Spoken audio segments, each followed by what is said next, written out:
मैं उर्वशी और हम पढ़े हैं क्लास 8 संस्कृत आमोदनी एकादश पाठ प्रजातंत्रम का सारांश। प्रजातंत्र को लोकतंत्र भी कहते हैं। प्रजा के द्वारा प्रजा का और प्रजा के लिए शासन ही प्रजातंत्र है।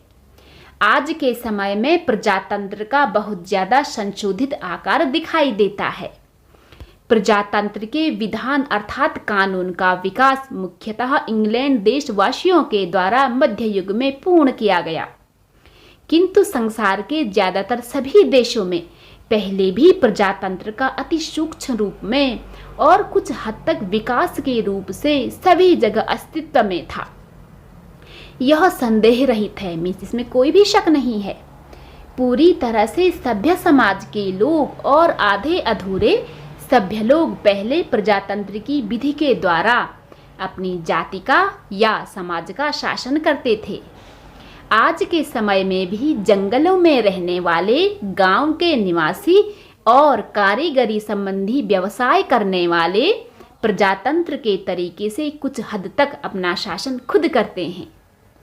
प्रजातंत्र में बहुत सारे गुण हैं, जैसे प्रत्येक मनुष्य निश्चित तौर पर सबसे ऊंचा पद प्राप्त करने के लिए अर्हता प्राप्त है, अर्थात उसे ये अधिकार है यदि वह योग्य हो, इसलिए अपनी योग्यता धारण करनी चाहिए।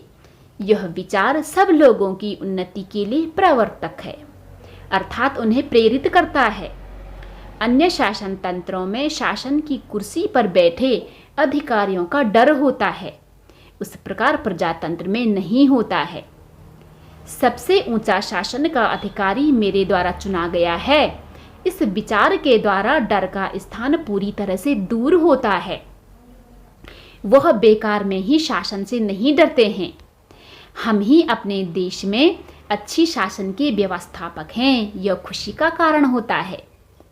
यदि बुरा शासन हो तो हम ही इसका कारण हैं। उसका निराकरण जनता के द्वारा किया जा सकता है।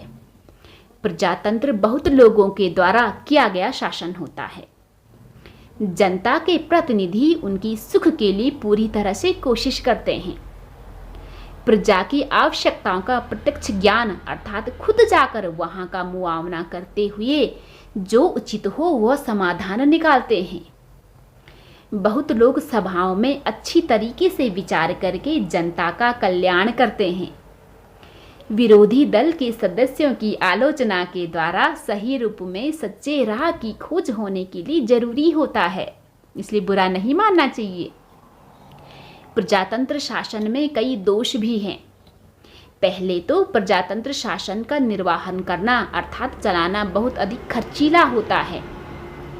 प्रतिनिधियों के चुनाव में उनकी वेतन और यात्रा आदि का खर्च देने में बहुत ज्यादा धन खर्च होता है। प्रजातंत्र शासन का सूत्र अर्थात नियम थोड़े समय तक रहने वाला होता है, मीन्स कि हर 5 साल में इलेक्शन होने ही होने हैं।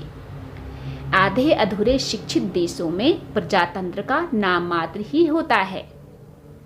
झूठे प्रचार के द्वारा भ्रमित प्रजा अयोग्य प्रतिनिधियों को चुनती है। भारत ही एक ऐसा देश है जहां संसार के सबसे ज्यादा लोग प्रजातंत्र शासन के सूत्र के द्वारा बंधे हुए हैं। इसलिए प्रजातंत्र के शासन की सफलता को इस देश में विशेष महत्व दिया जाता है।